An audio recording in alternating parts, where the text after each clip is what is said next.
Hit that button. The Built2Media Podcast. Why is the button sticky, Gunner? I don't know. Good question. Dude, it's just what I do. Built to Malay, Gunner, Zach, and Ben. He literally piled it in his hole. I mean, wouldn't you do it the first time? I would. I mean, it wasn't mine, so. Oh. Now from the Liquid Nitro Studios, here's your host, Blake Anderson. Gunner's locked and loaded. Gunner Cummings. I'll be completely honest, we're out of headphones. Zach Witties. I bit on that so hard. Ben Brooks. They say that the Don't have an hour and a half. man is the head of the house, but the woman is the neck. And what turns the head? The neck. Never heard that. I haven't either. Not even once. Never heard. I don't even know what just happened. That's what I'm talking about. That's saying.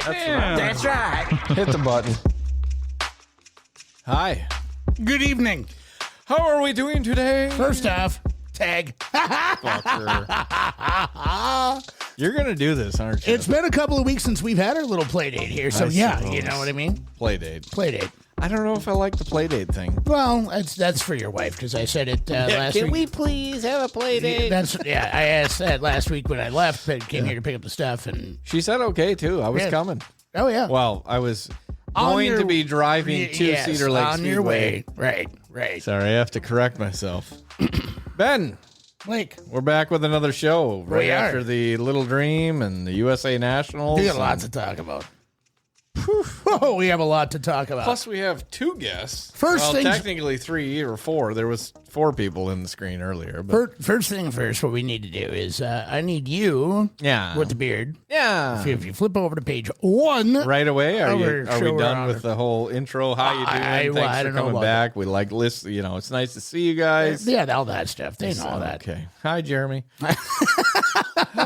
oh yeah, I'll have to send you the video. I was gonna put it on here, but I'll have to show you. Remind me at the end of the show to show you the video Lars Hansen sent me. Okay. Show Me your bud, me. but You got a lot going on in that brain ears. Bing bong. Lars, yeah. Sprint car drivers. Hey, none of us right. Before we go any further, Blake Anderson, Yes, go for it, Ben. What's All on right. page 2? well, I need you to pick out. Pick a number, write it down. Okay. Yeah. And then do it again. At random. Yep, 1 through 100. All right.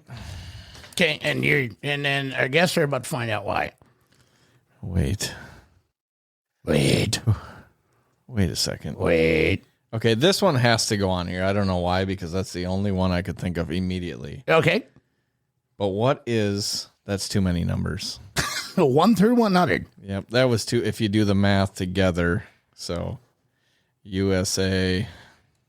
Got it? We're good. All right, let's bring in our guest, shall we? Right away? Well, we don't want to waste any more of Are their you time. sure? Are you guys ready over there? I We don't can know. see you. They can't. Yeah, they're giving thumbs up. Thumbs Apparently, down from thumbs up. Kobe, but whatever. Yeah, whatever. All right, here they are. Hey! All right, ladies and gentlemen, joining us on the Built2Media Podcast for the purpose of announcing the giveaways for the Henry Repeating Arms long-range 22 caliber rifles. Henry. Buy from America. America. Buy from Wisconsin. Fuck yeah. Henry. All right, all right, guys, how you doing? Good. How are you? Well, I tell you what, a little tired, a little worse for wear. You know, the USA Nationals. USA Nationals will take the best out of you. Tell you what, there was a lot of work over the weekend, but nevertheless, here to do it. All right, are we ready to give out? Here to do it. Ready to give out a couple of guns? Nevertheless. Absolutely. A couple of pew-pews, I should say. Pew pew.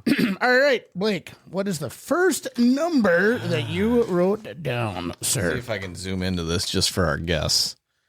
I think. Okay, there it is. Okay, where are we? First number. I can't see it. You won't be able to see it, I'll tell you. So first number that came to my head was a 96. 96. Yes. Dan Hensel. Oh, Daniel. Friend of the show, Dan Hansel. Okay, Dan. Way to go. Dan wins a gun. Yeah. Woo. Hell yeah. The 22 number. He won the 22 mag. All Oh, right. you lucky. All right, number 2. Words. Number 2. I wrote down number 32 for the USA winner, Bobby Pierce. Oh my word. Dan Hansel again. I don't What does that say? Uh-oh. Uh-oh. Just show the camera. Ask ChatGPT. A Frim Rashami? I have no idea. Are you serious? Let's see where to go. 35 to 3, over a little bit more to your right. No, over right there. Stop. Afrim Rushanin. I can't say words anyway. Well, at least his phone number is on there for everybody to call. We will call Afrim. Yeah. We'll get a hold of him. You know what they say. If you can't figure it out, just call Afrim. Yeah, I've heard that many times. Yeah. And it's an 815 like number. that. What area code is that? I don't know. That's a good question. It's a good question. Let's find that out. 815. It is 815? Yeah. Yep. Oh, boy. Northern and Central Illinois. Oh, you had a traveler. All right. Hey, Yeah, maybe somebody from the dream.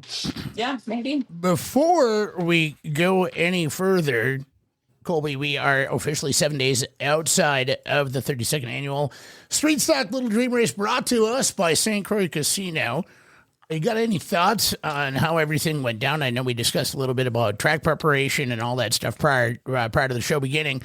What are some of your thoughts? I mean, record car count, fan count looked amazing. Mm-hmm. The Yeah, night went a pretty little, record fan count too. the night went a little long, but that's to be expected, Yeah. right? I mean, especially when you're giving away $30,400. And so, yeah, let's take us through it. Yeah, it's a stressful day for everybody involved with it. There's just a lot of puzzle pieces to put together that day. But yeah, I mean, weather-wise, couldn't have really been too much better, honestly. And fan count was near record fan count.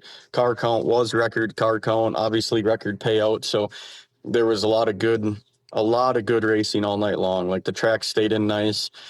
I thought we stayed ahead of the track prep really nice. Obviously, that's what I'm worried about because that's all I do. But the track stayed in really good, I thought, all night long, and it ended up being a really nice track for the feature time. So multiple grooves to race in, so that's all you could really ask for. And everybody raced hard. I mean, minus a couple rollovers that were very inconveniently timed and everything else, but minus a couple rollovers, it was a fairly clean night of racing too. Well, you hit on a couple of things. Record car count, number one, fan count. But the payout, man. I mean, the payout. Getting the bump from St. Croix Casino to be able to help increase that payout, not just only for this year, but for the next 5 years. So we have 4 more years of being able to have this record payout. So 67 cars signed in to go to work. Now, are we going to try and go for 70 next year? What are you thinking there?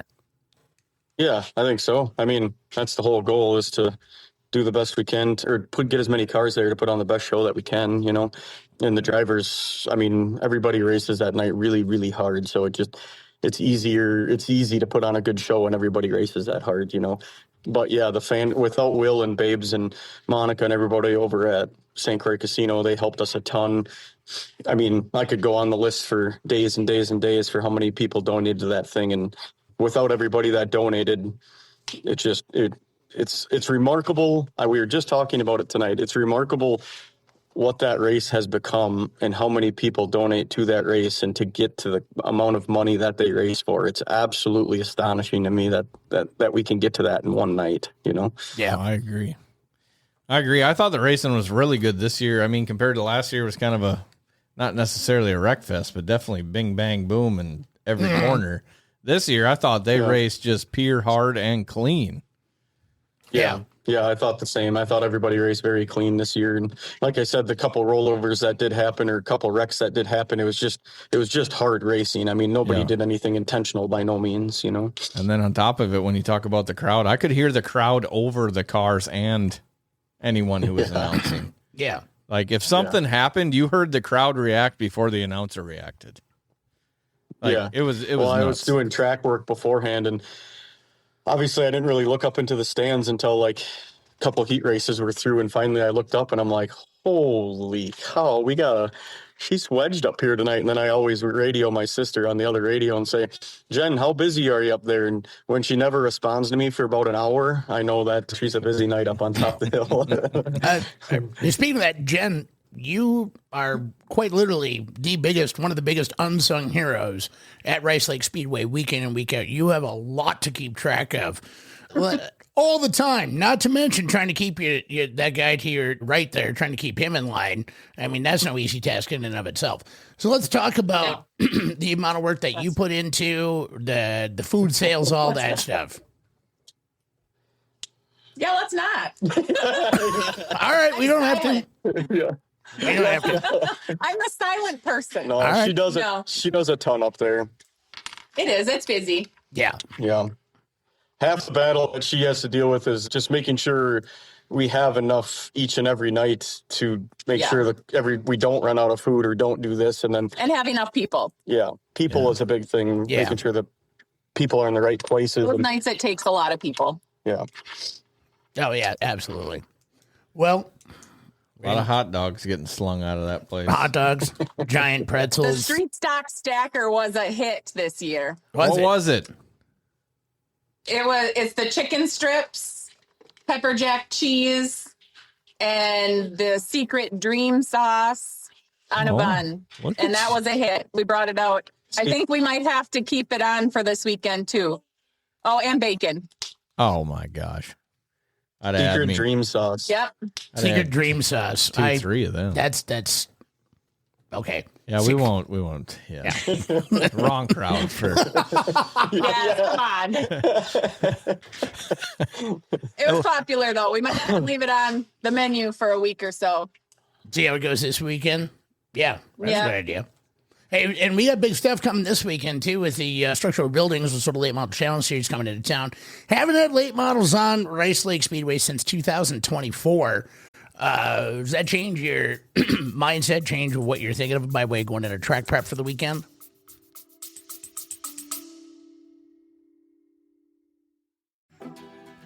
Shipping freight and tired of guessing if you're getting a fair rate?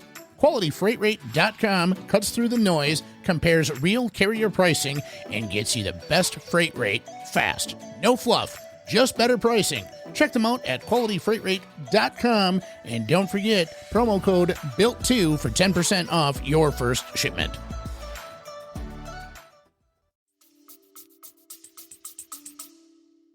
Yeah, actually, me and Blake were just talking about that before we went on air.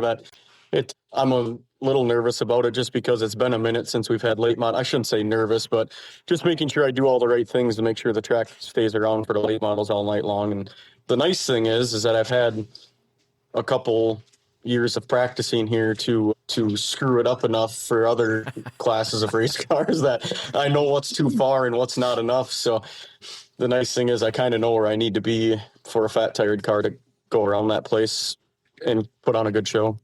Yeah, it'll be easy. Floater tires. Yeah. So you got to call them floater tires. Just give them enough to grab onto. Yeah, right. Yeah. Yeah, they take up a lot of surface area. And smooth. You know what I should do Saturday? Just come and record Colby the entire time while he's nervous and panicking. I think it would be fun. It's a comedy show in itself. Yeah, I'll just join in and be like, "No, you shouldn't do that." And then Yeah, good. Yeah. it's worse than hunting. Yeah. Which tree stand? I don't know. All right. All right. So we got a Frim. Yeah. And A friend. Frim and Dan Hensel. Dan Ho. wow. Yeah. What a deal. What a deal. Good for them. Free guns. Yep. Good for Well, them. not free, but Yeah. good cause anyways. Yep. We'll be getting in touch with them within the next 24 hours. All right. Good deal. Sounds good. Thanks, All right. guys. Well, thanks much, guys. Appreciate Thanks, you. boys. We'll Have a see good you. night. We'll see you Saturday. Good luck on that track prep. Come on. Yeah, you too on Friday. Yeah, thanks. Thanks a lot, guys. Appreciate you. I'm gonna try my best. See you later. Bye. All righty. What else do we got here tonight, Ben? So we got a Frim and Dan. Dan. How you keep messing that up? Yeah. That's cool. They won guns. Yep. Good for them. And I mean, since we're on the topic, structural buildings challenge series coming to Red Cedar Friday. Rice Lake Saturday. Are you announcing? I will be announcing for our regular divisions. And then I they have will, their own. and then of course the great Scott Teefs will be on the microphone for. Good guy. Yeah, he's got every stat known to man. Yeah, I don't know how he does it. Like I would submit that he probably has an 1877 wagon race, a Heat 2, who got third in that race. And you know what? Art Golden was probably there. Art was there. Yeah, he was there. Along with Kurt Gaber. Yeah, supplying. Art was building wagon tires back then. Yeah. Kurt was actually still pinstriping back then. With tiny little baby hands. Right. Gaber. Right. So, one highlight from Little Dream. Hunter Van Gilder's interview. Sending it to the man with the shrimp farm. Yeah, that was great. Loved that it. was freaking awesome. Loved it. Awesome. Great night up there. Speaking of Hunter Van Gilder. Yeah, what about her? Well, we'll get to all that stuff here in just a minute. Oh, okay. But let's brief this one out. Yeah. Let's talk about the pure stock disqualification that took place at Princeton. While we weren't on the podcast. Yeah. While we weren't on the podcast. Right. That was last Sunday that all this stuff went down. Yes. So during our break that we had, just, because let's face it, 90% of our audience was in attendance at Rice Lake Speedway on Tuesday. Yes, they were. So July 26th, Simon Wahlstrom, he won his heat and he started 8th, and in the feature finished 2nd. Top 5 had fuel samples taken. Simon was disqualified after the sample showed up as E85. He bought that at a gas station. Yeah, and it says right in the rules, pump gas. Okay, you can run pump gas. Fuel was openly discussed with the track owners and tech personnel. Nothing suggests he was trying to hide it. He put out a statement on his Facebook page. He did thank the Proctor Speedway staff for being kind and professional. Not an attack at all on the staff of Proctor Speedway. Simon accepted responsibility for his interpretation and apologized to his sponsors, fans, and promoters. We happen to be on Simon's door on his car, which is why we kind of felt the need to be able to talk about this. Simon, in his eyes, and in a lot of people's eyes too, I was a guest on the One to Go show on Wednesday, and we talked about this kind of at length, right? Where the fuel sample, like how it was taken and where it was taken from and how they discussed it, it was all a real big gray area. You know what I mean? Mm-hmm. It was all a real big gray area. So, and then taking a look at the rule book, the Wissota rule book, I don't think anybody out there, if anybody out there says the Wissota rule book is perfect, they're wrong. Like, they're wrong. And that, I think, goes for any sanctioning body. Okay? Now, I'm not calling out Wissota on here by any stretch of the imagination, but the same rules list fuel tampering and fuel illegal. Neither term is really defined. Overall, though, the public record shows that it doesn't suggest that Simon was hiding anything or he intended to cheat. He paid the double fine. Okay? Now reinstated, but that fuel, now the fuel rule must be impossible to misread. So I would put this out to Wissota. Clear that language up. Clear it up, because there's no reason why something like this should happen. I mean, I read the rule book. It said no oxygenated fuel, but it also said pump gas was okay. Yep. So that tells me, well, I can go to the pump. I can get fuel. Right? Fuel that you run in basically any passenger car, that tells me, hey, pump gas is fine. I probably 85, 88, 87, 91. Yeah. All the way up to E98. There's the way how I was determined it was illegal or legal, right? So clean that language up. In fact, I would consider, now I'm not a tech guy, right? I can't rebuild a late model. I can't rebuild a mod. I can't rebuild a super stock street. I can't. I don't have the knowledge. What I can do is take what's in a rule book and apply that to a race car. But I think that there's people out there that are way more knowledgeable than me, and maybe not you so much, but definitely me when it comes to this stuff, where they could take the bones and the skeleton package out of each division and then rewrite the rule book so there is no room for misinterpretation. So there is no room for error. So it does make sense. Now, in the certain cases where there's tolerances and all that stuff, yeah, all right, put that in. But you can't make a rule to amend another rule. You can't make a rule to discredit another rule. You have to take that language out and implement language that actually makes sense. And it should not be left up to the tech officials' interpretation, in my opinion. It should be, this is what the rules are. Here's the tolerances for that rule. Okay? If you're in those tolerances, you're legal. If you're outside of those tolerances, you are illegal. Specifically as it relates to fuel, it's not that hard to clean it up. not that hard to clean it up. No, pretty simple. If it says pump gas, then it's pump gas. Right. Basically, just clean up the language, rewrite the rule. Yeah. Be like 87 to 91, period. Yeah. And no E's. No E's, no M's, no I's, no Q's. Nothing above 91. Right. Like, and obviously right here for quote, the fuel I was running was purchased from the gas station. I've been running it all season. And he made no bones about it. No, I'm sure he's told multiple people, yeah, I got E85 in. Told me the night before. Runs fine. Yeah. Like, more or less curiosity as a race car driver. Well, let's see if it runs an E85. And guess what it did? Yeah. And it's cheaper. Yeah. Right. I mean, you're not going to get the mileage, which isn't really a factor. But I tell you, if I had a pure stack and I had my choice to run $4 pump gas or $14 race gas, yeah, I'm going to run the $4 pump gas. Yeah. It might run a little bit cooler. We know that. Might run a little bit cooler. Might run maybe a touch more efficiently. But I want to see. I've heard what happens, right? E85 versus 91 on a dyno. I've yet to see dyno sheets. Yeah. You know. So at the end of the day, clean up the rules just to make it legible to everybody, that they can read it, follow it, and they're not pushing any issues. Right. Did I hear properly that they only took one fuel sample as well? I can't answer that with definitively. I'm not trying to dig. Oh, they took one fuel sample. They're supposed to take 3. Right. They took one fuel sample. Always from take Simon. 3. Yeah. I mean, and it doesn't matter. It was the 85 at the end of the day. But the point is we watched it at other races. I've personally been a witness of it happening to somebody where they took one fuel sample, but there's 2 cars on one team. They both poured fuel out of the same fuel jug. Top to bottom, heat race to features, fuel jug was the same. This car tested illegal. So go test this car if it's a teammate at that trailer. If this fuel's illegal and that fuel's illegal, I get it. Right. If the jug and both cars are illegal, sure. You know what I'm saying? Yeah. Like that's the whole point. Yeah. Like, make it make sense. Just clean it up. Yeah, Anyways, clean it up. So there you go. That's the Simon Wahlstrom story. I wish I would have had a picture of his face to put on here just to be like, I did. hello. Oh, I've got one. I should have sent it to you. Golly. But I've got one. Can you get it up here? Quick? Simon's back. I don't know if I can. I probably can. Where'd it go? We got to talk about the little dream. Yeah. Yeah, let's talk about the little Did dream. we talk about the Friday race where you guys had off at Rice Lake? What race is that? Would have been, what's the date today? August.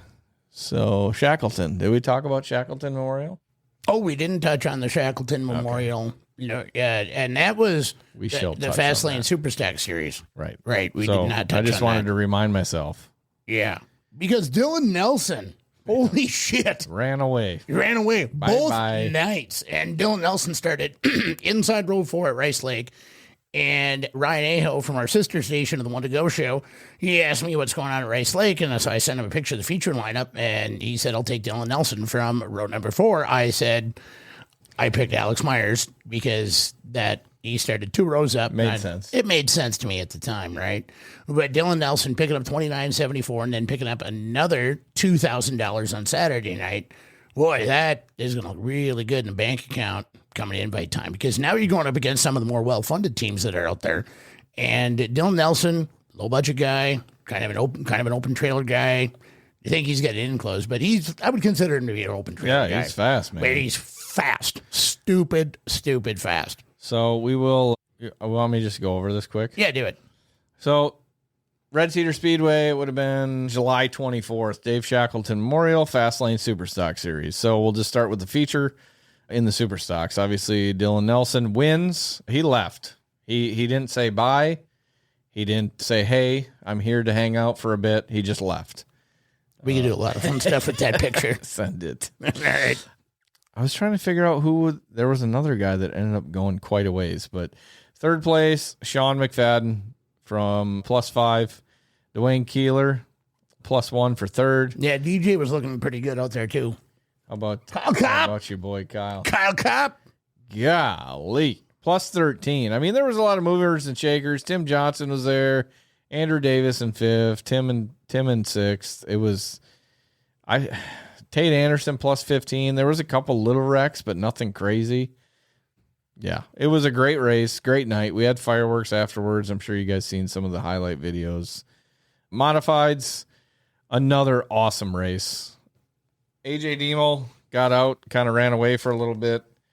Kennedy Swan and Benny Hillman actually were, I believe, or Shane. So it was Shane and Kennedy. Kennedy was in second. They were hustling really, really hard. And it kind of like got fanned out to where, like, here's the race, right? This is how everybody's going to finish. But then you had sneaky little Blake. Just like, hey, what's going on? Like, oh, Hi, you guys. guys are still, okay, you're partying here? Oh, okay, all I'll right, come in. Cool. Yeah, come say hi. Let me just do some knocking. So he gets out, and it's AJ and Blake. Like, 1, 2. Blake's coming into 3. AJ's coming out of 4. 2 laps later. 1 car length. Blake is sniffing that bumper. AJ blows the right rear. Oh, Like, shit was about to get good. yeah. So after the caution, I mean, it is what it is. After the caution, AJ had to go into the infield. Blake Adams runs away. Benny Hillman, Kennedy, they battle a little bit. So +6 for Blake, +6 for Benny. Great job, Benny. Best I've seen his car this year. Kennedy Swan in 3rd, Jake Smith 4th, and then Shane Halupka coming in 5th. Mike Anderson, the Dirt Diggler, in 6th. Great race there. Midwest Mods. We get Nick Kohler winning. Who? Who? Nick Kaler? I don't know Nick Kaler. Randy Clamhammer. Yeah, Randy Clamhammer. That's the only one I know. Dave Baxter, +4. Solid 2nd place. Car looked really good. Brady Larson in 3rd. Shadow Kitchener in 4th. And Brandon Jensen in 5th. Track did peel a little bit, but it was fair night.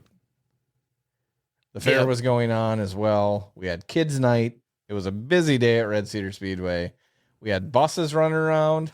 I saw that, yeah. Giving kids rides, like, while we're trying to do track prep. It was just, dude, it was a mess. And you were pulling out your beard hair too that night. Yeah, me and Jeff both, but Jeff doesn't have as much hair as I do, so you know, he was rubbing his bald spot and smoking a Camel Light. But USRA late models, Cooper Sumby. He said in Victory Lane to me personally, this car is freaking fast. So cool to see him get a win for +2. Josh Wahlstrom, +5 for 2nd. Pat Kelly in 3rd. Lucas Peterson 4th. And Zach Frisky from Tomahawk, 5th place. And then last but not least, your late model division. Sammy Mars. Dude was on kill. I just tubbing it. Yeah. Tub City on the top, ripping, ramping. I mean, a lot of things changed. He ended up, Chad Mader basically led most of the race, got into some lap traffic, got stuck behind a car. Sammy blew his doors off. They battled. They were looking like they were going to be fighting a little bit, but Sammy was able to pretty much just hang out. And Chad just couldn't catch him. So Sammy Mars wins. Chad Mader 2nd. Kevin Burdick in 3rd, Ashley Anderson 4th, and Daniel Bargender. That was the first time I seen Dan out, by the way. Oh yeah. Herbie the Love Bug car. Yeah, it was cool. He was fast. He was fast in his heat. Car looked good. So, well, that's that. I mean, we did have the vintage cars there, too. Shout out for Carl Knops. You know him. Oh, I know Carl. Oh, yeah. He won. Good guy. And then in the sprint car or modifieds, whatever they call them, Doug Hilson taking home that victory. That dude was just, like you see a guy pull up on an Indian motorcycle and he's just got that look. Yep. He's got that look. Yeah, that one. Not that one. Not that one, but He's that got one. that look. That one. Let's do it again. That one. Look. Yes. He gets out, pulls the helmet off, puts the shades on, slicks the hair back, does the interview. I'm like, yeah, it's over. Whatever. Right. You don't even have to talk anymore. Right. All right. Just all that, yeah. So thank you to Dustin Shackleton for the fireworks and everybody at the Red Cedar Speedway who helped clean up after a dusty night at the races, unfortunately.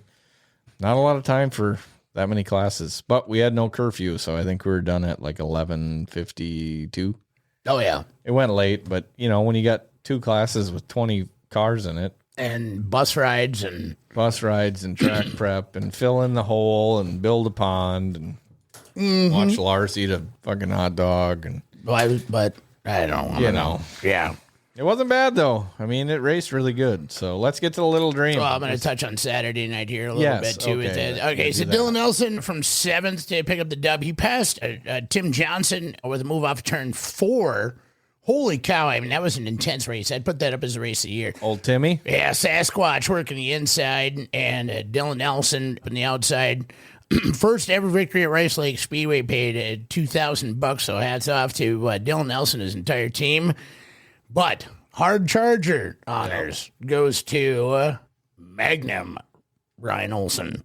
And in fact, I think before too long he's just going to be Magnum, like, you know. First name like Madonna or Cher or Jesus, you know, he's just going to be Magnum. Magnum, period. Magnum, yep. Or not. I don't know. No, I just like Magnum. No period. I don't care. Exclamation point, maybe? Maybe. Underlined. Yes. There we go. Bold letters underlined. Shane Kissling did look like the driver to beat before Tim Johnson took over, and Dylan Nelson stole the show late. Dylan Nelson was just biding his time coming up. Green flag featured. We had a green flag run, and then before a run of cautions, set up for the late feature win. Some of the most intense racing of the night, though, was between Tim Johnson and Dylan Nelson. I mean, they were side by side, lap after lap. We went to Slide Job City a few times. It was awesome. We all love Slide Job City. Yeah, it was great stuff. Great stuff. So, that being said, let's move on to the 32nd Annual Street Stock Little Dream Race, brought to you and you and you by St. Croix Casino. Yeah. So, I'm so glad that they're involved. Is Quick Trip involved yet? No, they dang well should be. They're right down the road. Everybody stops there afterwards. Right. Casey's. Yep. The 32nd Annual Street Stock Little Dream Race. 67 street stocks from 5 states, 5 of them. And... all 5! And Canada. Hey. Yeah. Parker Anderson is currently, we wish him nothing but the best. He's currently sick as a dog praying to the porcelain gods right now. I doubt he cares. Yeah, he didn't care. He's $30,000 richer. Yeah, he's rolling around in 30 grand, sick as a dog. Wiping his mouth off with $100 bills. Yeah, just in the garbage. Yeah. Brushing his teeth with Bush Light. That's probably what did it, actually. Did he get a little bacon from the... Oh, yeah, he got bacon. Top 3 got bacon, in fact. Dang. So it was really Parker's race. I mean, him and Kyle Dykoff were the only 2 drivers to win both heat races. So Parker Anderson, it was a true sweep. So it was an FYE event, so we only do the Built2 brooms on the weekend shows. He still took the broom. He still took the sweep. So, and yeah, Parker he led the first 5. Then Dykoff got ahead for a couple laps before Parker took off. And Sean Amundsen, though, started in 6th, and he got to 2nd by lap 16. Sean Amundsen not doing typical Sean Amundsen stuff. Now, what I mean by that is he was low to middle, night. which is, as you know, that's hard to run that line. Yes. I mean, that is a delicate dance between your gas pedal and your brake pedal and your steering wheel. It doesn't, especially through 1 and 2. Yeah, it looks way easier than what it actually is. Final caution came on lap 31, and Amundsen made his last push coming to the white flag. Slipped just a touch coming out of turn 4. I mean, just a touch. And then Parker was able to open up the run. Great battle through every lap after that restart. Yes. Like, he could have spun his ass out so many times. He was right there. Oh, Sean could have leaned on him. He could have done all sorts of... great racing. And Sean even said in his interview... if this would have been 5 years ago, this would have been a different story. Yep. So that tells me that Sean is being way more cerebral under the helmet than he really ever has been, and he wanted to get that $30,400 cleanly and without controversy. Yep. And Justin Vogel took the 4th. I think He did a great job. I think the star of the race, though, was the performance, especially with the to-be desired performance prior to Hunter Van Gilder, 24th to 6th against the best street stock drivers not in the country, in the world. Yeah. Through the B main, though. Let's get that one out of the way, too. Yeah, through the B. I mean, crying out loud. And I talked to him afterward. I said, these boys are screwed for the rest of the year. And his car came to life, and I maintain that, Hunter Van Gilder, I think, coming into the money season, he's going to be one of the cars to beat. When you took a look at the top 8, okay? Top 8 from the final results. Any one of those top 8, my God, they're the best of the best of the best. Yeah. And kind of the same guys at Red Cedar, too, when they brought the street stock tour in. And what I thought was, shall we call it, the best manifesting moment came from the Fastlane Superstock Series night. Parker Anderson, he actually said, "Hey, we're bolted. These guys are effed." And then street stock tour. Yeah. And I thought that was pretty neat that he was able to call a shot like that. But first ever little dream, and the local drivers finished first and second after 2 straight post-race reversals. The first winner under the checkers past tech and remain the winner too. So, so I went to bed that night thinking, I'm going to wake up tomorrow morning and it's going to be Sean or it's going to be somebody else, right? Like, nope. I woke up, looked, it's official. Pass. Holy shit. That was amazing. So, yeah, former 2021 Street Stock National Champion Parker Anderson can now add Little Dream Champion to his resume. And he did say in his interview, I think it's going to be a down payment on a late model. So, is Parker going to move up? One way to find out. Hopefully. He's drove a mod. Well, B mod. And an A mod. Yeah, he did. Yeah, he drove B mod, A mod. So, he's got the want. He had the fire. So, yeah. Parker Top 10 rundown. Yeah, Parker Anderson, Sean Amundsen, Kyle Dykhoff, Justin Vogel, Levi Rand, Hunter Van Gilder, again from 24th, Jeff Ekdahl, Tommy Pagonis, Eric Riley, Sam Fankhauser. And good for Sam. Yeah, Sam, he could be able to get in the top 10 like that. He's consistently there, Sam. He's just, he's younger. I think he's in between us as far as age is concerned. Yeah. But he is that wily veteran in the street stock division. I mean, he moved up to modifieds for a couple of years. Didn't like it nearly as much. Went back into the street stock division. I hate using the term back down. Well, it's just an order. That's all. Right. But by competition, no way. No. And one of the things that I found interesting is I took a look at Hunter Van Gilder's lap times too. All right. His lap times weren't the fastest, weren't even close. Like he had just picking and prodding. He had the 9th best lap. Or no, it was the 9th best lap, and overall his average lap time was 15th. Okay. And we're separated by 3/4 of a second. Right. All the way through. Yep. Like that was insane to me. So, very consistent. Yeah. So hats off to everybody hats off to everybody who competed.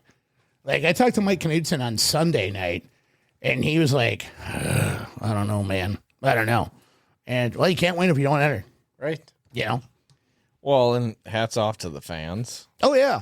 And there was a lot of drivers I seen that were doing their own promoting for the race. Yep. Which I thought was super cool because the Little Dream is promoted by FYE. Right. Right. Like they put the time in, and the drone shots that they had the epic was awesome. I believe Cole Olson was the drone pilot for that night. The broadcast for the Little Dream was phenomenal. I mean, Chris Steppen, Scott Teefs, Scott Erickson was the main announcer. Yeah. Scott, all of them. The crowd, like when they panned the crowd, everyone was energetic. Oh yeah, it looked like just a super fun night. I really wish I could have been there. Same. I had motorhome issues. I had to get that ready to go for the next day, and it was just awesome. It sucks that it's right before the USA Nationals, but it doesn't really matter. Well, also, I think a lot of people, and I've done this many times in the past too, where you just treat that as the start of your racecation, right? Yep. You get up there Tuesday afternoon, get all set up, ready to go. You go watch the street stocks. You get over to Cedar Lake, get all set up, ready to go, and then Thursday, Friday, and Saturday, you got fat tires, right? You know, so you saw the best of the best for grassroots racing, and then Thursday, Friday, Saturday, you saw all the guys that do it for a living. Yep. You know, and that was a hell of a show too. Yes. Yeah. Congrats, FYE. Yeah. Congrats, Rice Lake Speedway. Yeah, congrats all involved. That was amazing. Another record. Another record freaking purse. I mean, that's just I can't believe that it keeps going up. I looked at the list from start till now, and it was like, wow. The jumps in between were just ginormous. It was over the winners from start to finish. It's over 300 grand. Yeah. And the coolest part I like about it, tax free. It's all donated. Yeah. Tax free. Cash hand. Cash money. God, that takes a lot of effort to organize all that. All right. Let's get to it. USA Nationals is next in order. If you guys got anything on here, just you throw it out there. If we miss it, you tell us. Yep, So, let us know. you want to hit see if there's any comments in here before we go through it all? We got the Wabams. Not very many people commenting today. Yeah, not a lot of people in here right now. Sam was talking to Colby about how beautiful the racetrack was. Parker said the track was great. Hunter Van Gilder. Colby knows all about the secret dream sauce. That's yeah. Lars Hansen, hot dogs are top notch at Rice Lake. I'm talking from experience. Blake, I eat the hot dogs without the bun. Sideways. Jason Rickert, 2 more nights of late model specials again this week. Can't wait. Jeremy Bloom, 44th birthday this weekend. Well, happy birthday on air. Happy birthday, Jeremy. Also, where is it here? The guy who does it, Zachary Zervinsky. He's one of the trap prep guy up at Thunder City. Mm-hmm. Oh, yeah, you went there, too. I did. There's like 2 weeks to unpack in this episode. Yeah. Thunder Actually, City. 3 weeks. Thunder City. Amazing. Yes. Like, amazing. My only critique, and this isn't even really that big of a critique, it's just, it's like the top 1% of a first world problem. Okay. So not big problem. I wish the straightaways were like 75 feet shorter. Other than that, it was incredible. So at about 75 feet out of the corner is where the car starts to straighten. Yeah, yeah. So if we get rid of that extra, then it'd be all right. Yep. Yeah, that's about it. I mean, the track's long. I was up there for the Richard Schutte Memorial. Richard Schutte was the man responsible for building Thunder City. The crowd, unbelievable. $1,500 for the 50-50. Wow. And on a weeknight. On a Wednesday. And they regular said, race. Yeah, and they said that was like average. It's been over 10,000 before. I need some of that Canadian money. And car count was like 134, 135. They averaged just over 100 for car count. Wow. 5 food trucks plus a concession stand. Best idea ever. Everybody makes money. Right? Best idea ever. Everybody makes money.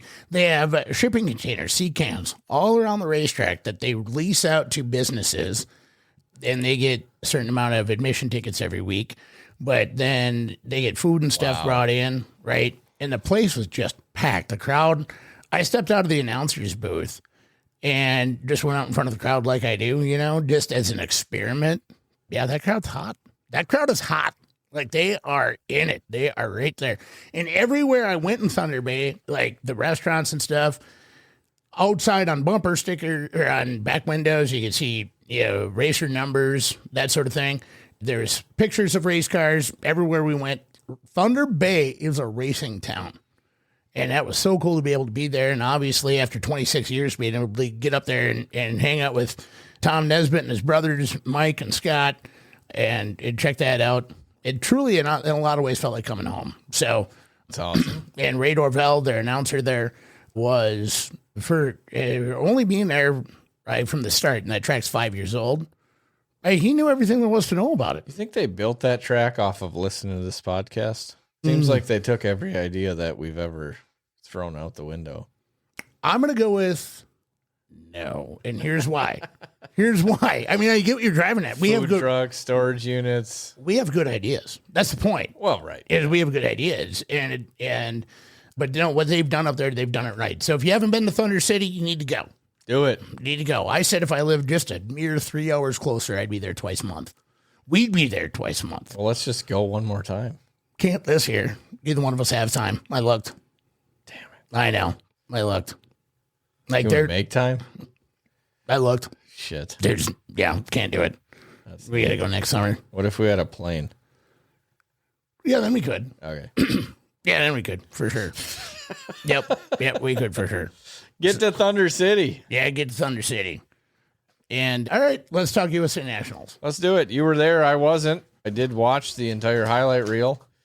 Want to give a big shout out to my buddy Jesse Glenz for showing up and showing out. That was pretty badass. That was neat. Yeah. What a night. And then watching his interview, I'm like, Owen, I love you, Owen. Ashley, you're so good. I love you too. It's like I just wanted to be in Victory Lane to give him a hug. Yeah. You know what I mean? Pick him up, hug him oddly. Throw him in the lake. Do something really stupid. Yeah, like pick him up, French, shoulder press him into the lake. While he's talking to Dirt Vision, just, hi, I'm Blake Anderson. You know what I mean? Yeah, right in the camera microphone. Yeah. All right. What do you got? Bobby Pierce wins. Bobby Mom. Yeah. I got my Snapchat. That was, Speaking of which, golly. That was the only Snapchat I sent all weekend. Yes. Well, except for when I kept coming back with. No, it was like the only conversation. I received a bunch of Snapchats to respond to chats, but the only picture I took and sent all weekend was that, and it was by design. Yes, I love it. Had to be. It was my favorite thing. Yeah, it had to be. I did. What did I say back? Favorite snap of the year. Yep. It's our thing. It is like a tradition. Yeah, so. It is. It's a 2-year-old tradition now. It's getting old, man. It's getting old. 43 cars for the Cedar Lake Late Model Field open up the weekend. And Pat Doar swept the night. He started fourth, and the feature completed the sweep. Ashley Anderson, that was right there on Thursday. He looked great, too. Yeah, he was right there. Nick Paninsky, 14th to 3rd. Remarkably consistent weekend. 3rd, 4th, and 6th. And Kevin Eden finished 4th. James Yassi 5th. John Canta 6th. All weekend, John Canta, top 5s. Yeah. Whoever said he was should maybe think about winding his career down. No. I actually had said that. Like, let's tip the hat, do a farewell tour, John. I was wrong. He went and took a swim in his fountain of youth. Yeah. He looked really good. He looked really, really good. And Pat Doar on Thursday. What the? See you, boys. Nobody gets around Cedar Lake, especially on the top side, like Pat Doar. Oh, nobody does. Car's so smooth. Yeah, nobody does. The interviews are so awesome. And he actually said in one of his interviews... A lot of words this weekend. Yeah, for him. a lot of words. Weird. Yeah. But he did say, I get nervous when I'm on the bottom. Yeah? Yeah. Well, didn't really show. No. No, but still. Right. I get it. Coming from a guy with a big mustache, I understand. With an epic mustache. Pretty much. That's where all of his power lies. I feel like if they did do a fat head of Pat Doar, like in the concession stands, you would have to physically put in fake hair on the mustache. So it shows the actual mustache. You know what I mean? And then the glasses kind of tip down a little bit. Because he never wears them on his ears. It's just up a little bit. Yeah. Right. Yeah. Or just the mustache. Whose mustache is this? Everybody and knows. then have a board. Somebody wins. They get a free beer from Mark. Well, they'll always be guessing Pat Doar, because if you're not guessing Pat, at least the first guess, you're wrong. Yeah, if you didn't say Pat. Yeah, you're just wrong. Well, I mean, Rick Crumry, he could get into that battle. Okay, but Rick Crumry can't get around the top like Pat Doar can. No, he doesn't race. Right. But as far as mustaches go. As far as his is epic, right? Yeah. Okay, back to Thursday night. Sorry okay, about so that. Jake Rudetsky transferred in through the B, started 22nd, got up to 12th. Paninsky, that was the night biggest mover. Pat Doar owned it. Owned the night. Yep. Owned it. See you, bye. Yep. And yeah, ultimately, Pat Doar had the biggest weekend because he won 2 out of the 3 features. And let's talk about the World of Outlaws, though. Oh, the Woozies. Yeah. The woo races. Mm-hmm. How about that, though, huh? How about that? How about that? How about that? In the one car, Yeah, Tyler Erb. Yeah, led all 30 of them. In the one car. In the one car. Me and Dalton go back and forth about Chris Stephen. Well, yeah, and so Turbo put on a clinic on He Thursday night. did. That car looked phenomenal. Yeah, but Hudson O'Neill, I mean, How does he do it? Always top 5 right. at Cedar Lake. It Yeah. doesn't. I mean, I swear to God, horse and buggies, he'd be top 5. Mm-hmm. Starting in the C main. Hopefully, my horse has got good shoes on. You know. We were talking about obviously we worked with the One to Go show all weekend long. Good stuff there. Check it out, YouTube. But Hudson O'Neill, Ryan Aho's got a soft spot for a blue number 71 because that's what his cars were. And it's blue. Yep. And lap 23, though, the restart brought Brandon Shepard into the fight. And Shepard was on everybody's radar all weekend long. Shepsky. Yeah, he was on everybody's. Why? Why? Right. I wonder why. He's only past month, he's been the hottest dirt late model racer in the country. Pretty much. But Sheppy finished in second. And Nick Huffman, we got to talk to Nick Huffman on Friday. Great dude, ain't he? Oh, yeah. Nice. Got to talk to Nick Huffman, Tyler. We talked to Nick Huffman on Friday. We talked to Steve Arpin on Friday. Yeah, he's a cool. We also talked to the future Trey Mills. Yeah, like him. Yeah, the future is now. The future is bright. That kid is, that kid's amazing. He was even fast. He got interviewed. Yeah. I liked his interview, too. He's like, we got some work to do. He's just that kid.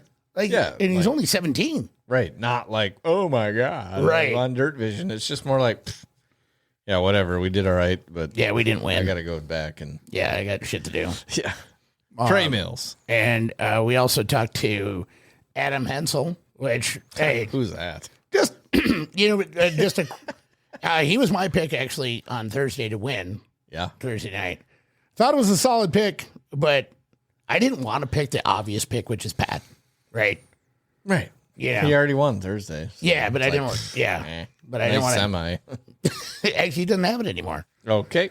Pulls with the 1 ton, and he's got a sleeper. Yeah, on the back of it. Just like his mustache. A sleeper? Yeah. Like, you don't know how good it is until you get up kind of close to it or whatever. Yeah. Yeah, baby oil. But Trey Mills, 15th to 6th. Gustin, 22nd to 11th. Very surprised. Want to throw that out there. Thought he'd be way faster this year. Considering his notebook was very good from last year. We talked to him on Thursday to try and pull him in for an interview, and he said, no, can't. Got work to do. Got so much work to do. Yep. So he's pretty busy. Understood. Bobby Pierce. Bobby. Finished 12th on Thursday. Worst World of All finished that season. It's okay. It's all right. Stuff happens. They weren't paying $100K that day. Not everybody can win them all, right? But, Thursday did make Shepard look like the safest pick for the $100,000. Nobody in our group picked Bobby. And Turbo was hilarious, though. He kind of treated it as his redemption tour, if you will, because he said, I haven't had good luck here since I got escorted out by the police. And so, Bobby. But he was Bobby Dad. He was more of his redemption tour than anything. And after talking to Turbo, we talked to Turbo, Brandon Shepard, and Mark Richards on Friday. Mark Richards. You want to talk about 3 locked in guys. Yeah. Like, very cool. Mark was on. Yeah. And shout out to Sawyer Calf Ranches for making that happen. Because Thursday ended up being, Longhorn Day. Except for Hensel, he's an MB kind custom. of accidentally, honestly. Yeah, it was kind of accidentally. And then I get a phone call saying, hey, you want some Rocky guys on? What are you, new in town? Of course I do.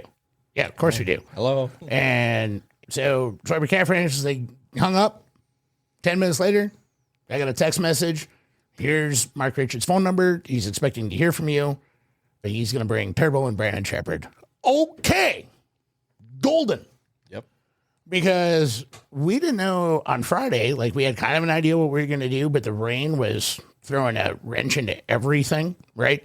So, but being able to talk to them, and it was funny too, because you could tell that Mark was either getting bored or getting hungry, because at about it was 5 o'clock when we interviewed him. And by about 5:25, you started seeing Mark go like this, tapping his fingers. And I'm like, okay, I think we need to wrap this up. And we really didn't get into the weeds about, vintage turbo stuff or anything like that. But even just his presence there was like, I'm here. I have a whole new reason to race. He's got the Newcomen family and stuff. And he just, those guys were locked in. Whereas Steve Arpin was just, you know what? I got this brand new car. Never raced it before. It's been almost 20 years since I've raced a late model. But I'm back. I'm home. And this is where we're going to be at. So, yeah.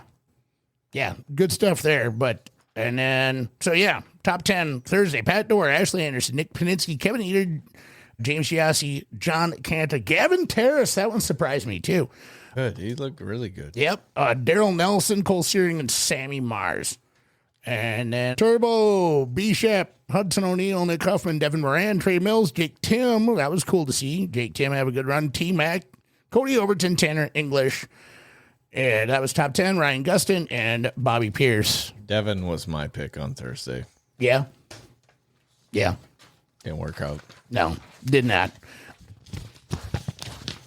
Doing some ASMR stuff or what? Yeah. Okay. Sorry. Friday's rain, and it was just one of those rains that did not let up. It was just like drizzly and dumb all day long. All day, and it didn't amount to shit. Right. Friggin' rain. I mean, we haven't had a single rain out. This music was playing. Yeah. All day.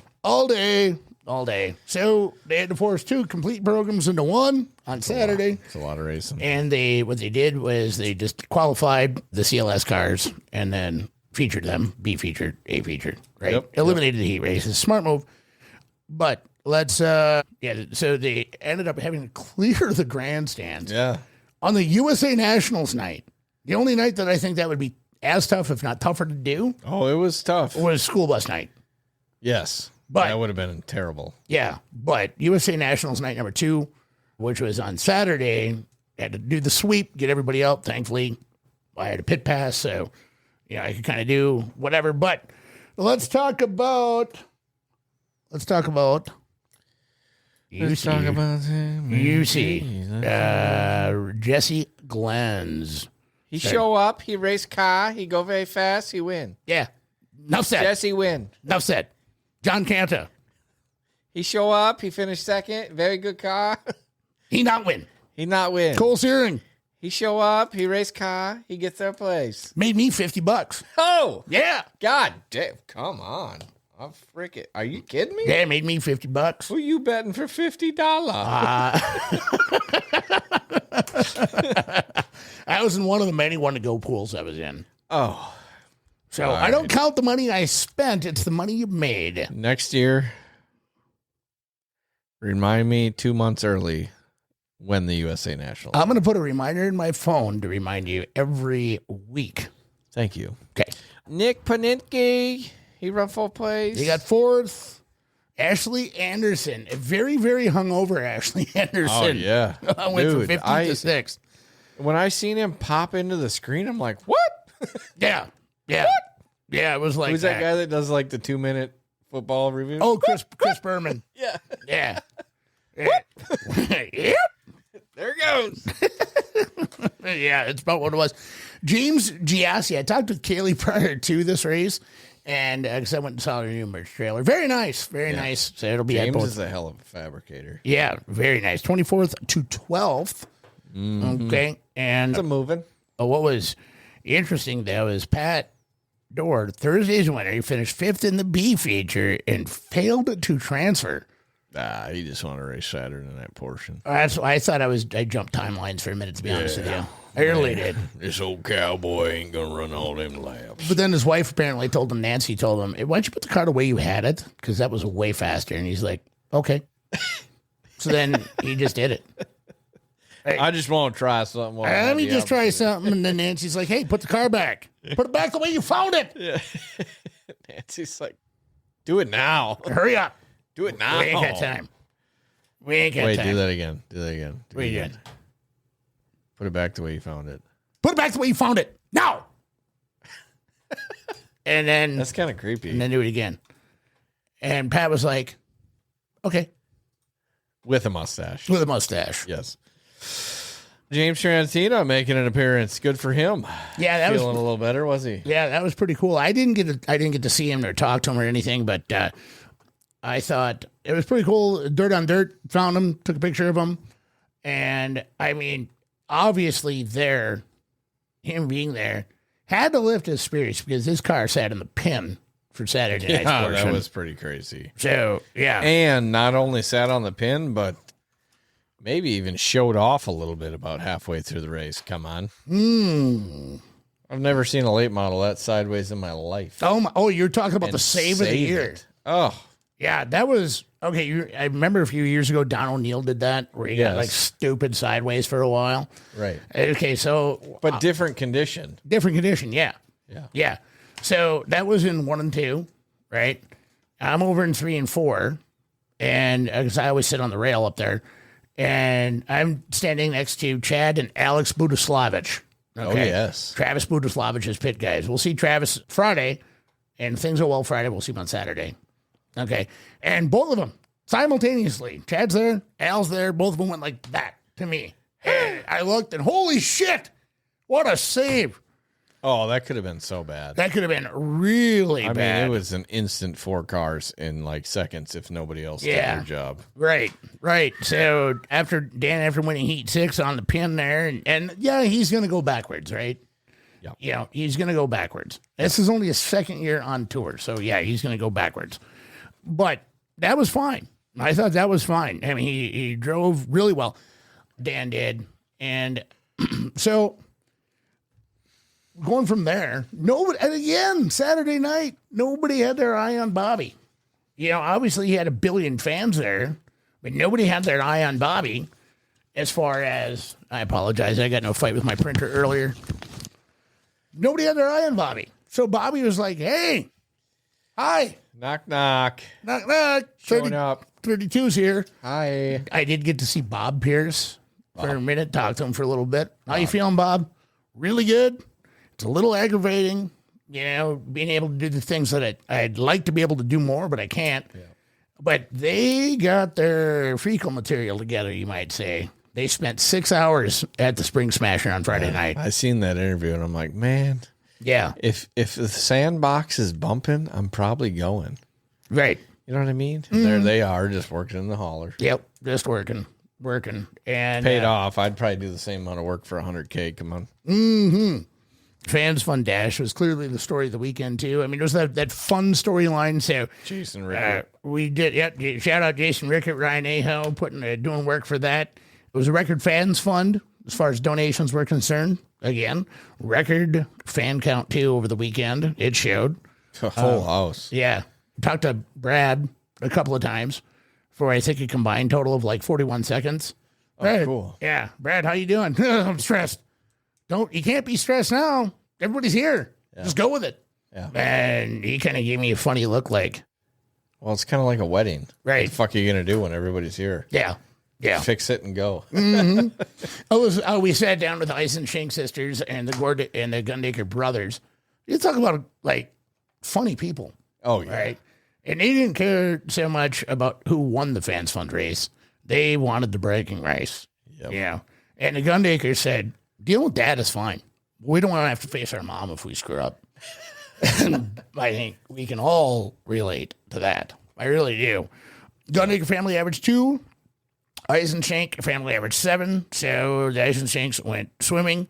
Here's something else that I found kind of neat. So, after we interviewed Nick Huffman, I took him back to his hauler, and I just kind of asked him. I said, "So, how do you get to know the track and what it's all doing and stuff like that?" He goes, "Well, I'm big into running, so I run every track that I'm at, like physically runs around it, and he's got this app in his phone, this runner's app, and he's able to take notes that way." And I saw other guys, which we've seen this for years, go out to the track, screwdriver, all that stuff, right? But to actually run it, I thought that was pretty neat too. That's cool. Yeah, that was pretty neat. And the best way to read it is to be on it. Exactly. All right, let's move into Saturday's portion of the program. Saturday. USA National Saturday. Here we are on Saturday's program. Yep. You want to know what I thought was neat? Sean Simple videotaping the people jumping in the pond. see his white ass legs in the background. I laughed. Brent Creaser's white legs are in the background, too. White legs. You know what? Wait, where do we have a pond at that they could jump into? Right? We can make one. Colby, you need a pond. Colby, need a pond. Johnny, we need a pond. No, we can't put a pond. No, we can't put a pond there. You can put one in Rice Lake, though. Yeah, Colby, we need a pond. Well, there is a lake not far. Yeah, they could run into Stump Lake, I suppose. Right off the dock. Yeah. Right off of Sean's Farm. Old hands. Give the cute little like feet toss. No, yeah, exactly. Again, great to see Bob back at the track. They switched to a backup car. Bobby Pierce did. Bobby Pierce. Oh yeah, he said that. Yeah. Yeah, they switched to a backup car. Well, it worked. yeah, clearly it worked, right? For some reason, their primary car did not like Cedar Lake, so they switched their backup car.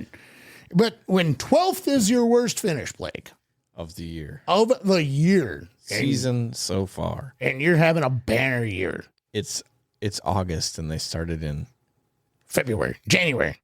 Well, can't really count the indoor stuff, but February, I guess. Yeah, Florida, Georgia. So that's 7 months, right, of racing every week. Mm-hmm. 12th is your worst. This is your worst finish. Come on. Dang. Good night. People say I've said a lot of things about Bobby, as far as the way he drives and how he drives and stuff like that. When him and Tanner English got into it, I looked at the footage. I actually sat down with Nesbitt and looked at the footage because I wanted his opinion on it too. And he looked at me and he said, if I would have been in Bobby's shoes, I would have done the exact same thing. And, I mean, I can't argue with that. Those frames flex. Yep. I was watching a sprint car race last weekend, and I looked at Megan, and I said, there's a lot to do with the frame here. Yeah. The way that track was, I'm like, every car is sitting the exact same way. It's got to be the frame. Mm-hmm. Has to be. Yeah. Like, I wish they made some sort of sensor that I can see, like, tubing pressure. Sprint cars are a lot different, obviously, than a late model. But I want to know, like, the flex. I would love to know flex percentages and angles and all that stuff. Because we all know what a shock does or seen the video, but I want to know what the frame, like, does on a sprint car, right? Preferably. Yeah. Like, why... Why does this one tweet? Yeah, okay. I could go all day. Keep going. We touched on Dan Ebert. that was pretty cool. I went out on my golf cart at the conclusion afterward. Yep. Went right to where I kind of thought they were running on the top. And then Cody Koski went by me on the actual top on his golf cart. Oh, okay. And I yelled at him, stop. And he pointed out a couple of things to me because he was wrenching for Pat all weekend.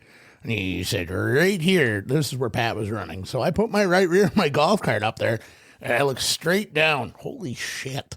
First off, that cushion was razor thin. Yep. That was a thin cushion, right? Secondly, I couldn't imagine going around that corner at 120 mile an hour, right? I mean, you got to think about a lot of stuff. Yeah, and there was no room for error anywhere. The banking changes about 3 feet away from the wall, too. Yes, it did. Your normal banking, and then you got your cushion banking. Yeah, it did. All right. And, Pierce, third USA Nationals in 4 years. Fourth six-figure win, and the 18th 2026 World of Outlaw wins, tying the single-season record. Big congrats to Dan Ebert. That was huge. I thought he did phenomenal. Like, nothing against him, but when he started on the pin, I'm like, probably 10, 15 laps just because it's a fresh track. But also, huge congratulations to Cedar Lake Speedway because that track was phenomenal. Yeah, the track for 100 laps to be able to watch that thing just slowly widen out, not widen out, slowly widen out, and then with what was it, 20? It was like 23 to go. They finally set into what the top ended up being. Right. Yeah, and you can see that like first part of the race. Yeah, when I was watching, it was dusty, right? And I see a lot of people, going for their goggles or whatever. And I'm like, not going to need them for long. Not going to need them for long because it's going to clean off. And as the bottom blew into the middle blew into the top, I mean, you could just see that evolution widen out. And then guys had their pick of where they wanted to go. And then it started to roll. Yeah, and then it started to roll. And then it was at the wall. And then it was right at the wall. Yeah. You know, and what was it? The last 2 laps with Bobby? He thought he was going to junk the thing. Yeah. Oh, yeah. Whew. I mean, and he had where he was making his most ground was from the center of 1 to the center of 2. I mean, yeah, you could really see that. Like other guys would come in and they would set their car. Now, when those guys when they're coming in, same thing with sprint cars. You have to really look to see that they're setting right. And Bobby, I imagine it was just gas, let off a little bit, tap brake, get a turn, maybe not even use the brakes. Yeah, I'm not sure, but nevertheless, he was able to get through 1 and 2. Through that apex portion phenomenally. Sail it through 3 and 4. Yeah. And that set him up. Yeah. Look phenomenal. Yeah. What a great weekend. Well, it was good stuff. Like, all in all, absolute great weekend. Like, probably one of the better USA Nationals that I've watched. You know, I was thinking about that, and it was 4 years ago, I think, when Hudson O'Neal, when he had that haymaker last lap attempt coming to the checkers. Yeah, he was like 10 cars back, going into 3, came out of 4. He was right there. I thought that was the best finish, right? And that, which I thought made that one of the better USA Nationals. All in all, every race, there wasn't a boring race on the track. No. Kind of spoiled a guy. You know what I mean? Oh, yeah. Even the Cedar Lake Late Models. Yeah, they were fast, too. Yeah. But they were incredible. That Thursday night show between Pat and Ashley was excellent. Yep. Excellent. Camping, sold out again, right? For next year. 40th annual USA Nationals, $40,000 to win Thursday night. And then Friday and Saturday will be, qualifying and then going for the $100,000. But $40,000 on Thursday night, it's like a mini jewel in their crown jewel, you know? So. Well, and all they ever said was good stuff. Ruben and Chris Steppen and. Oh, yeah. All the comments. It was just good show, good quality. I mean, they called it a crown jewel. Yeah. And the video that Dirt Vision made about the USA Nationals. Did you get to watch that at all? No. They kind of use it as an advertisement. I think I shared it. I maybe saw it. Yeah. What a great video. And the lights on the crowd going green and changing colors. Mm-hmm. I looked into those. Those are like the last year, the bracelets anyway, were like $3 a piece or something like that. So Cedar Lake shelled out a bunch of money for that. Oh, yeah. It's worth it. Yeah, I mean, the amount that the amount that place brings in and the quality of a show that you get. Yeah. When you pay $50 at the gate, you expect a good show. Well, if we're paying $50 to go to Rice Lake, say this Saturday, you're going to have a good show. I don't think $50 is a great grandstand admission price. Right? Yeah, I'm with you. Cedar Lake for the USA Nationals, if I'm just showing up for Thursday night show, I think I got my $50 worth. Yep. You know what I mean? Agree. Yep, I agree. Saturday night, if it was 2 shows, like I'll pay $100. Yeah. I would pay $100 to watch the Friday qualifying and B main, C main, A main. Yep. And then that feature. Mm-hmm. And then come back in and pay another $50 to watch that. Like, yeah, hands down, if I'm here to race and watch racing, that place was where it was at this weekend. Oh, yeah. Yeah, absolutely. I mean, if anything, what happened over this past weekend, if there was any doubt on cementing the legacy of the USA Nationals being a crown jewel, if there was any doubt, because it's only been $100,000 now for 2 years. Right.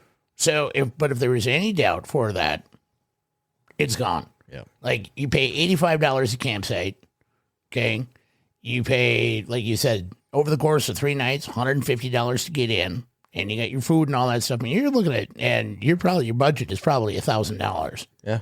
Right? Yeah. For the price of admission and the price of fuel to get there, and the camping and all that, worth it. Yep. Green chili burritos. Oh, yeah. Yep. Great job, Cedar Lake Speedway, World of Outlaws, Cedar Lake Late Models, everyone that showed up, all the fans. Mm-hmm. I mean, that was like what they did at Rice Lake for Little Dream. Like, you just times it by 2, and that's what happened at Cedar Lake. Yeah. Packed house, great cars, great. Probably the best racing I've watched for the USA Nationals.